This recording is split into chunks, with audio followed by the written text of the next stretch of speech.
بدتمیزی نہیں کرنی چاہیے, دھتکارنا نہیں چاہیے.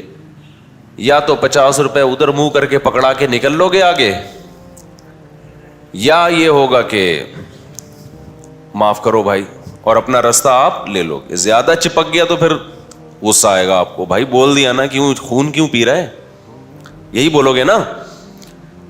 ابے 50 روپے دے تو دیے, کیا کیا وراثت لے گا مجھ سے؟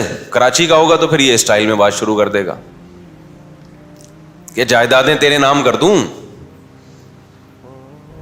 پھر وہ اور پیسے مانگے, ابے ہٹا کٹا ہے تجھے تو شرم نہیں آتی, کوئی کام دھندا کر جا کے. جیسے جیسے چپکے گا آپ اس کو اور زیادہ دھتکارو گے. بہت زیادہ چپک گیا پھر آپ تیش میں آ جاؤ گے, پہلے لگاؤں گا, کیا سمجھتا ہے تو 50 بھی ایسے ہی دے دیے میں نے تیرے کو. تو جس کی جو آپ کی نظر میں اوقات ہے اس سے ڈیلنگ بولو اسی اوقات کے حساب سے ہو رہی ہے. تو اللہ میاں یہ نہیں کہتے کہ دنیا کو دھتکارو,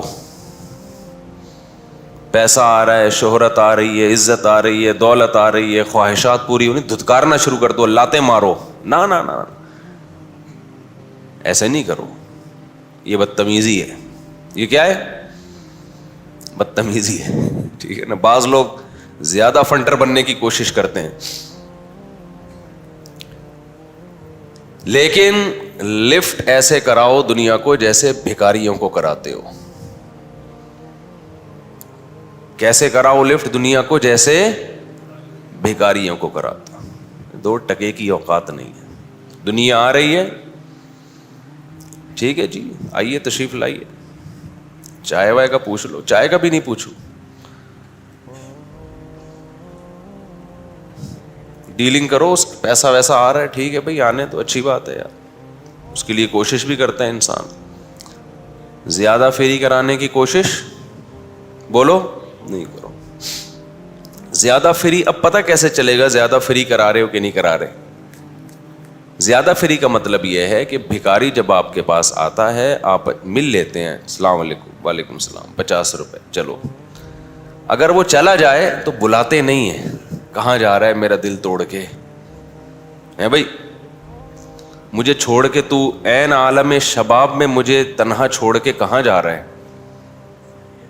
کبھی ایسی باتیں کی بھکاریوں سے؟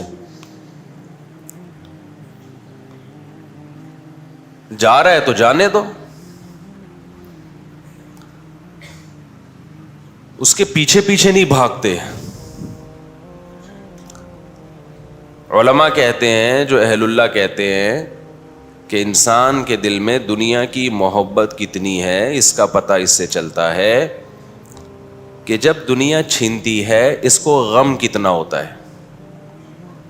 دنیا جب چھینتی ہے تو اس کو غم بولو کتنا ہوتا ہے. ٹینشن لے رہا ہے نا اگر یہ, اس کا مطلب یہ دنیا کا غلام ہے, دنیا اس کی غلام نہیں ہے. آپ کہہ سکتے ہیں بھائی جب ہم سے ہماری دنیا چھنتی ہے تو ہماری بنیادی ضرورتیں نہیں پوری ہوتی. جب انسان کی بنیادی ضرورتیں پوری نہیں ہوتی تو غم تو ہوگا نا. تو یہ کیسی بات کر رہے ہو مولوی صاحب کہ دنیا چھنے اور غم نہ ہو؟ کیوں غم نہیں ہوگا بھائی؟ آپ کی بیسک ضرورتیں, گیس بجلی کا بل, ابھی کراچی کے اسٹائل میں آؤں گا, تمہارا باپ دے گا ہے بھائی. بچوں کی اسکول کی فیسیں تمہارا باپ دے گا. وین تو آ کے کھڑی ہو جائے گی نا, پیسے دو. ہم کہیں گے دنیا چھن گئی, کاروبار تباہ ہو گیا, کہاں سے دوں؟ وہ کہے گا بھائی میں بچوں کی فیسیں چاہیے, کنوینس کا خرچہ چاہیے, دے بھائی تو. مفتی صاحب کہہ رہے ہیں غم کی ضرورت بولو ہے ہی نہیں, کوئی میں ٹینشن فری ہوں. وہ کہے گا ٹینشن فری تو ہو گیا, مجھے تو ڈال دیا نا تو نے ٹینشن میں. بیگم کہے گی بھائی وہ دنیا چھن گئی ہے, راشن نہیں ہے, آٹا نہیں ہے, دال نہیں ہے, اور عید بقرعید کے کپڑے وغیرہ وغیرہ. تو آپ کہیں گے بھائی مجھ سے دنیا کیا ہو گئی ہے, چھن گئی ہے. مفتی صاحب نے کہا بھکاری جب جا رہا ہو تو پیچھے سے اس کو آواز نہیں دی جاتی, جا کے گلے نہیں لگایا جاتا, منتیں نہیں کی جاتی, آیا ٹھیک ہے نہیں تو پتلی گلی سے نکلے. بیگم مان جائے گی یہ بات. پھر آپ کو خود بھوک لگے گی, روٹی کھانے کا دل کرے گا, پیسے نہیں ہیں, پیٹ تو نہیں مانتا نا. آپ پیٹ کو بتا رہے ہو ٹینشن لینے کا نہیں ہے, وہ کہے گا بھائی مجھے تو کچھ نہ کچھ چاہیے. تو یہ کیسی بات کی جا رہی ہے بھائی, دنیا چھن جائے اور ٹینشن نہ ہو. تو دیکھو اتنی چھن جائے نا کہ جس سے آپ کی بنیادی ضرورتیں پوری نہ ہو, پھر ٹینشن لو آپ. لیکن بنیادی ضرورتیں کہتے کس کو ہیں, اس کو خوب اچھی طرح سے سمجھ لو. اللہ کرے یہ بات کھوپڑی شریف میں آ جائے. یہ بات سمجھ میں آ نہیں رہی ہے, اور یہ بات صرف پیغمبر بتاتے ہیں, ڈاکٹر انجینئر نہیں بتائیں گے آپ کو, یہ آپ کے یونیورسٹیوں کو کے پروفیسر نہیں بتائیں گے, یہ بات یوٹیوبر اور ٹک ٹاکر نہیں بتائیں گے.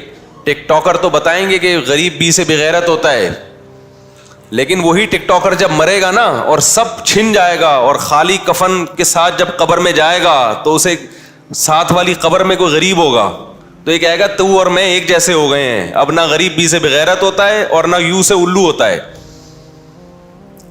نہیں آئی سمجھ میں میرا خیال ہے. اب آپ کو بی سے بغیرت کا پتہ نہیں, وہ ایک ٹک ٹاکر آ رہا ہے, وہ آج کل غریبوں کو بہت لتاڑ رہا ہے. تو جو بھی ہے اس کا مقصد اچھا ہوگا لیکن طریقہ بہت غلط ہے. تو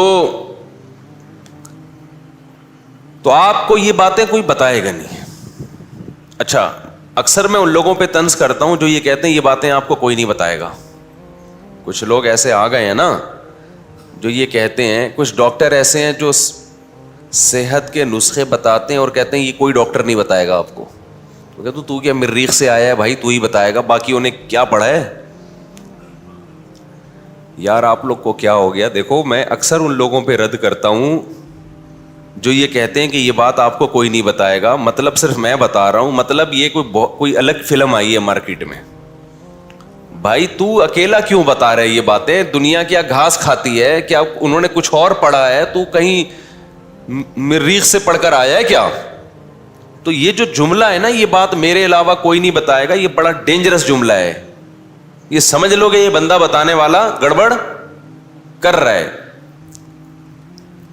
تو اب وہی جملہ میں نے بھی زبان سے کہا, یہ باتیں آپ کو کوئی نہیں بتائے گا. تو میرا مطلب ہے کہ ڈاکٹروں انجینئروں میں کوئی نہیں بتائے گا, علماء میں ہمارے علاوہ سب یہی باتیں بتاتے ہیں. ہم کوئی اکیلے مولوی پاکستان میں ایسے پیدا نہیں ہوئے ہیں کہ ہم وہ باتیں بتا رہے ہیں جو دوسرے علماء نہیں بتاتے. یہ باتیں پیغمبروں نے بتائی ہیں, اور پیغمبروں کے وارث علماء ہمیشہ سے بتاتے آ رہے ہیں, آج بھی بتا رہے ہیں, کل بھی بتائیں گے. تو مطلب یہ ہے کہ آپ جس ماحول میں اٹھتے بیٹھتے ہیں, آپ کا علماء سے واسطہ کم پڑتا ہے. آپ کا واسطہ ہوتا ہے ڈاکٹروں کے ساتھ, انجینئروں کے ساتھ, سائنسدانوں کے ساتھ, پروفیسروں کے ساتھ. وہ لوگ آپ کو یہ باتیں بتاتے نہیں ہیں, جس سے صبح و شام دنیا دنیا دنیا. تو دنیا کی محبت کے گٹر ہمارے دل میں ابلنا شروع ہو جاتے ہیں. دنیا کی محبت کے چشمے نہیں ہوتے, سمجھ لو گٹر ہوتے ہیں.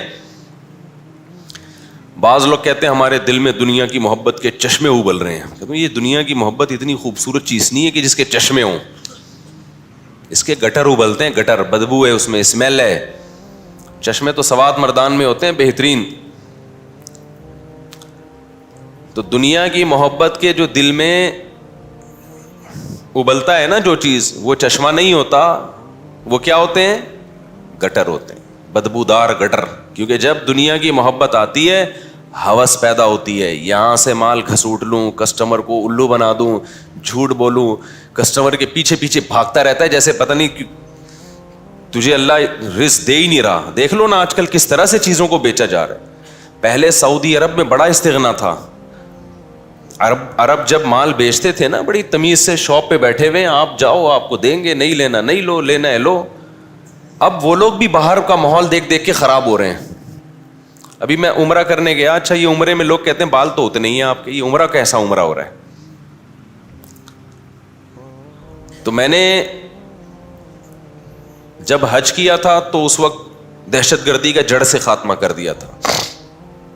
حلق کی سنت پر عمل کیا میں نے, پھر عمرہ کیا, پھر حلق کی سنت پر عمل کیا.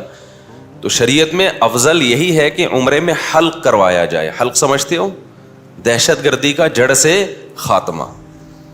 لیکن قصر بھی جائز ہے, تو اس لیے حلق کی سنت پر بھی عمل ہو گیا, قصر بھی ٹھیک.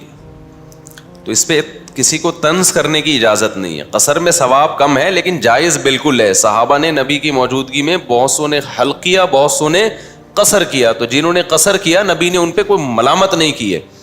تو جو چیز شریعت میں لازم نہ ہو نا اس پہ ملامت بنتی نہیں ہے. ایک صاحب کہنے لگے اس میں تو 6 عمریں اور ہو سکتے ہیں, اتنے بڑے بال ہیں یہ آپ نے کٹوائے کیا؟ تو میں نے اتنے بال پورے سر کے کٹوائے ہیں. اب آپ کو بڑے اس لیے لگ رہے ہیں کہ پہلے اس سے بھی بڑے تھے. سمجھ میں آ رہی ہے بات؟ اس سے بھی بڑے تھے تو وہ بہت زیادہ کٹوا کے بھی بڑے ہی ہیں, تو پھر چھوڑ دیں گے. پھر جب عمرہ ہوگا تو اللہ تعالیٰ مزید توفیق دے پھر کٹوا لیں گے. تو آپ جانے سے پہلے بالوں کا یا تو میرے سائز لے لیا کرو ابھی ہیں کتنے اور عمرے کے بعد کتنے ہیں, تو واضح فرق ملے گا آپ کو. سمجھتے ہو؟ تو بہت سے لوگوں نے اس چکر میں عمرہ نہیں کیا, جدہ میں رہتے ہیں عمرہ نہیں کرتے, حالانکہ مکہ 1.5 گھنٹے کے فاصلے پر ہے, کہ یار ہمیں ٹینٹ کرانی پڑے گی. ان کو مسئلہ معلوم نہیں ہے, تو ان کو بھی بتانا مقصد ہے کہ قصر بھی جائز ہے, ٹینٹ کرائے بغیر بھی ہو سکتا ہے, کیونکہ بعض لوگ دہشت گردی کا جڑ سے خاتمہ چاہتے نہیں ہیں. سمجھتے ہیں کہ نہیں سمجھتے؟ تو وہ کہتے ہیں ہم ٹینٹ نہیں کرا سکتے. حسن تیرا اس طرح سالم رہا, سر منڈانے پر بھی تو ظالم رہا. بعض لوگ سر منڈا کے بھی ویسے ہی لگ رہے ہوتے ہیں جیسے سر منڈائے بغیر لگ رہے ہوتے ہیں. خیر ہم ٹاپک سے نہ ہٹ جائیں کہیں. تو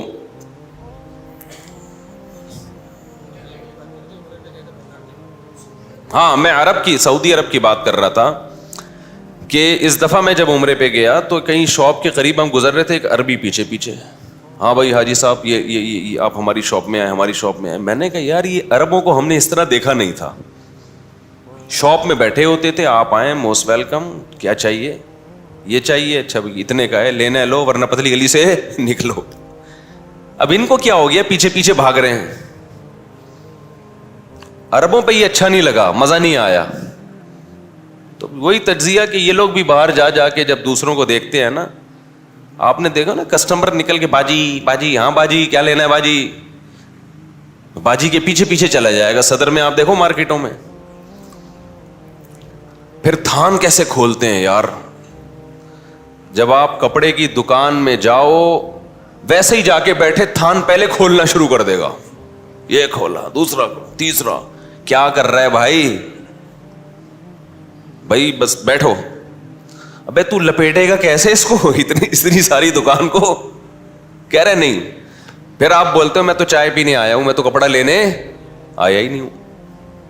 پوچھتے بھی نہیں ہے کہ تم آئے کس سلسلے میں ہو. بعض دفعہ ویسے ہی آیا ہوتا ہے کہ یار ویسے ہی تھک گیا تھا چلتے چلتے. خیر وہ ان کا اپنا مسئلہ ہے کیسے تجارت کرتے ہیں. لیکن جب انسان میں ہوس ہوتی ہے, میں ان کو ہوس نہیں کہہ رہا کہ کئی جو تھان کھول کے رکھ دیتے ہیں, لیکن اتنی بات ضرور ہے کہ بالکل کسی کے گھر تک پہنچ جانا, راستہ روک کے اس کو کہنا یہ لے لو, یہ غیر مسلموں سے, انگریزوں سے ہمارے ہاں آیا ہے. یہ مسلمانوں کا اصل طریقہ نہیں ہے. بہت سی چیزیں ہمارے پاس غیر, ان کا تو بزنس ہے, بزنس میں وہ سب کچھ کرتے ہیں. ٹھیک ہے جھوٹ نہیں بولتے, دھوکہ نہیں دیتے, لیکن اس کے علاوہ بھی کچھ چیزیں ہوتی ہیں. شریعت نے ہمیں حکم دیا ہے کہ استغنا کے ساتھ تجارت کرو.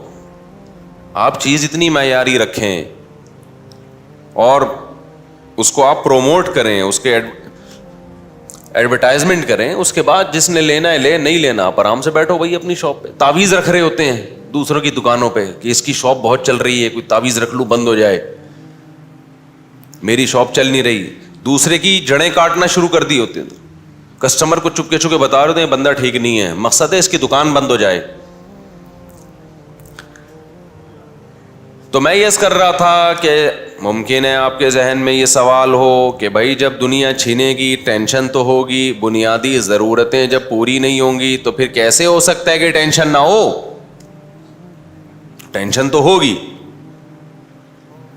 تو خوب سمجھ لو, ہماری بنیادی ضرورتیں وہ نہیں ہیں جو ڈاکٹر بتاتے ہیں, ہماری بنیادی ضرورتیں وہ نہیں ہیں جو معاشی ماہرین بتاتے ہیں, اکنامکس بتاتے ہیں, ماہرین معیشت بتاتے ہیں. ہماری بنیادی ضرورتیں وہ نہیں ہیں جو تاجر بتاتے ہیں, ہماری بنیادی ضرورتیں وہ ہیں جو محمد صلی اللہ علیہ وسلم نے بتائی ہیں.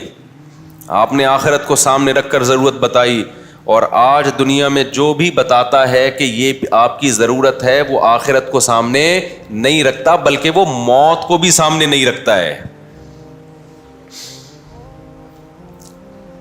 وہ موت بھی سامنے نہیں رکھتا ہے. آخرت تو بہت دور کی بات ہے, وہ دنیا کو مسافر خانہ سمجھ کے بتا ہی نہیں رہا ہوتا. وہ ایسے بتاتا ہے جیسے ہمیشہ بولو یہاں رہنا. مثال کے طور پر آپ جب گھر بنا رہے ہیں تو سریے والے سے جب آپ رابطہ کریں گے بنیادوں میں سریا ڈالنے کے لیے, تو وہ آپ کو بتائے گا بھائی اتنا سریا ڈالو, اس سے کیا ہوگا 200 سال تک یہ بلڈنگ چلے گی. تو وہ دیکھ رہا ہے کہ کیلکولیشن کر رہا ہے آپ کی ایج کتنی ہے بھائی, اس کو اس سے غرض تھوڑی ہے بھائی, اس کو پہنانا ہے, اس کو سریا کیا کرنا ہے, پہنانا ہے. اور آپ پہن کے آ جاتے ہو, آپ کروڑوں روپے لگا دیتے ہو, حالانکہ آپ کی ہڈیاں بھربھری ہونا بولو شروع, اس میں کیلشیم ختم ہونا شروع. ڈلوانا تو اپنی ہڈیوں میں سریا تھا, ڈلوا کہاں دیا, ادھر ڈلوا دیا. حالانکہ ابھی پتہ ہے یار تھوڑے دن میں جنازہ اٹھنے والا ہے, تھوڑے دن میں چارپائی گھر سے نکلنے والی ہے, اور دیکھ بھی رہے ہیں نکلتے ہوئے, اس نے بنایا تھا نکل لیے. اکثر جو لوگ گھر بناتے ہیں بیچاروں کو خود رہنا نصیب نہیں ہوتا.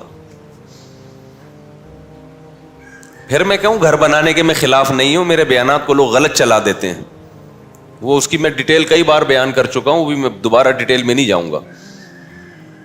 تو سریے سے دل لگانا, گھر کے پلر سے دل لگانا, اتنی موٹی دیواریں, اتنا موٹا پلر, خود بھی تو اتنا موٹا ہے, مرے گا بھی تھوڑے دنوں میں. جو زیادہ موٹا ہوتا ہے ڈاکٹر کہتے ہیں اس کے چانس جانے کے, کیا معذرت کے ساتھ, اس کے چانس پتلے پھر بھی نکل لیتے ہیں.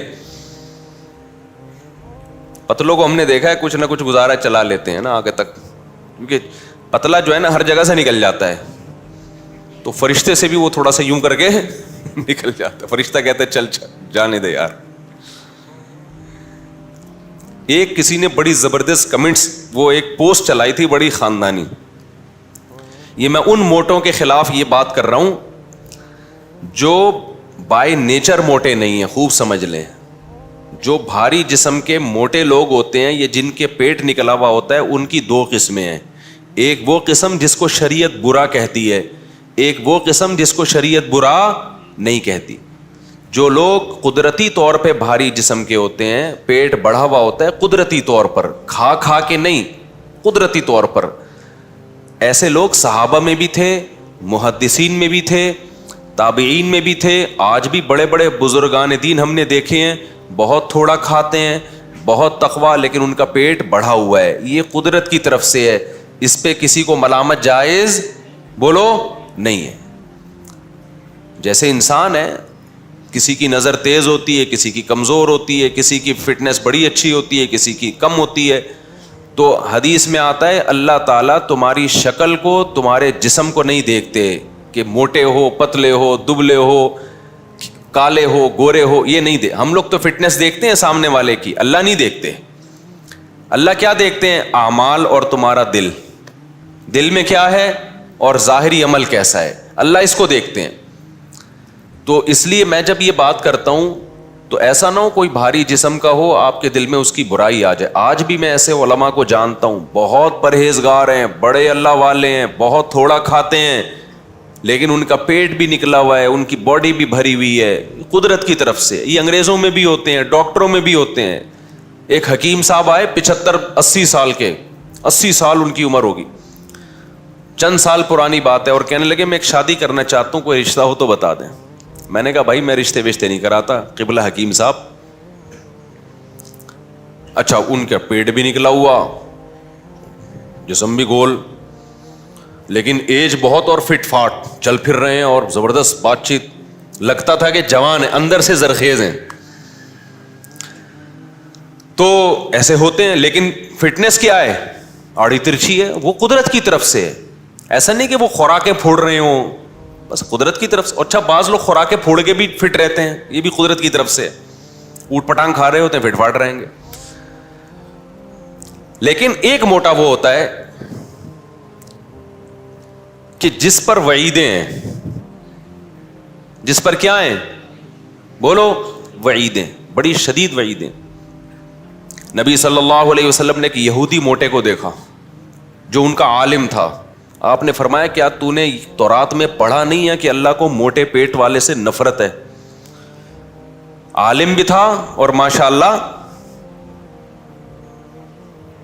سمجھ رہے ہیں بات کو, توند نکلی ہوئی تھی. وہ کھا کھا کے ہوا تھا اور حرام کھا کھا کے, کیونکہ یہود کے بعض علماء یہ کرتے تھے, لوگوں سے ہدیے نذرانے لینے کے چکر میں ان کو شریعت تحریف کر کے بتاتے تھے, وہ باتیں بتاتے تھے جو لوگوں کے مطلب کی ہوں, جس پہ پبلک خوش ہو جائے. ان کثیرا من الاحبار والرہبان لیأکلون اموال الناس بالباطل.